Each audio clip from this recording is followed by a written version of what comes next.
Hey guys, Dr. Gary Linkov here of City Facial Plastics in New York City. I'm a hair transplant surgeon. If you enjoy these videos, make sure to like, comment, and subscribe to the channel. Thank you so much. So let's talk about risks and complications of a hair transplant. Usually, hair transplants are very straightforward and people don't really get any of these problems, but I wanted to at least bring them up with you, some of the things that could happen. And there are certain things that kind of always happen and they're not really risks. It's just like, this is what happens because you had surgery.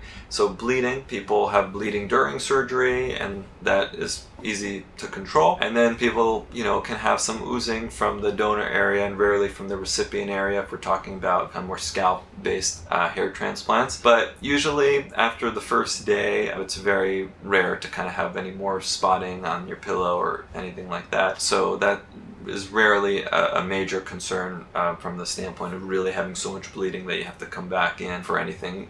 The risk would be higher for a strip or an FUT excision where you may have exposed some bigger blood vessels, but again, pretty rare to have that type of problem like bleeding or hematoma. Fairly rare in any kind of dangerous capacity. Infection is something to always think about when it comes to any kind of surgery, because you're making all of these different kind of creating little trauma sites through the skin. You can introduce infection. I try to use clean technique, sterile as it can be, in the scalp, and also using a lot of betadine throughout to try to keep things very clean. And then I also use an antibiotic. You take a pill in the morning when you come in for the transplant and you continue it for 3 days post-op as well, and that kind of helps prevent an infection. But again, anytime you're making little entries into the skin, you can always introduce an infection. So I prefer to prophylax with antibiotics.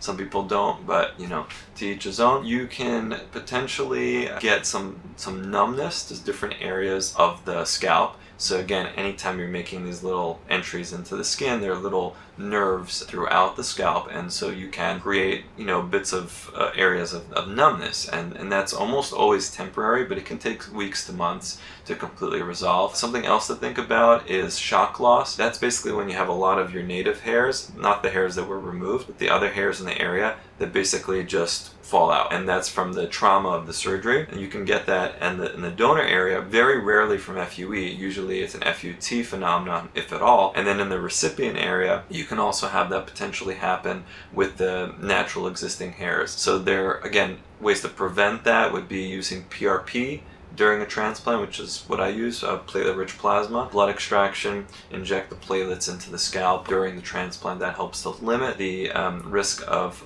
shock loss, especially at the recipient area, and also just not packing too many hairs into like a tight area and not going directly through your pre-existing hairs that are already there. So that's shock loss. You can also get little cysts and kind of ingrown hairs. So either if you did like FUE, for example, on the back, and some of the hairs you weren't able to pull out, sometimes you kind of push them in further, and so you can get a little bit of almost like a little tiny cyst or an ingrown little folliculitis there. Usually resolves with some massaging, some warm compresses, maybe an antibiotic. And the same thing with where you're placing the hairs. Sometimes if you get a hair that goes too far in, you can get this type of folliculitis, little kind of cyst forming, something like that. Usually not a big deal. Very rarely would you have to go in and actually expose it and open it up, make a little incision, open it up, many months after the transplant. But that again is pretty rare. And things like bruising is very rare actually after a hair transplant. Swelling, everybody gets swelling. Usually you get swelling by your scalp, and that will descend down onto the forehead and sometimes onto the kind of eyebrow, upper eyelid area, just because of gravity. So after a few days you might find that swelling going down, but it always goes away. It can take 5 days, it can take up to a week, and it goes away. That's kind of some of the things that could happen. There's obviously always a very long list of things, but those are some of the general things. Something else would be like skin discoloration. If you have someone with darker skin complexion where you planted hairs, you can sometimes get a little bit of hypopigmentation where the pigment gets a little bit lighter, but that's again pretty rare. Usually these procedures are very safe. I would say the number one risk, at least in my mind, on the day of the surgery surgery is having a bad effect from the medications used, and most of that is actually going to be from the numbing medication that's used.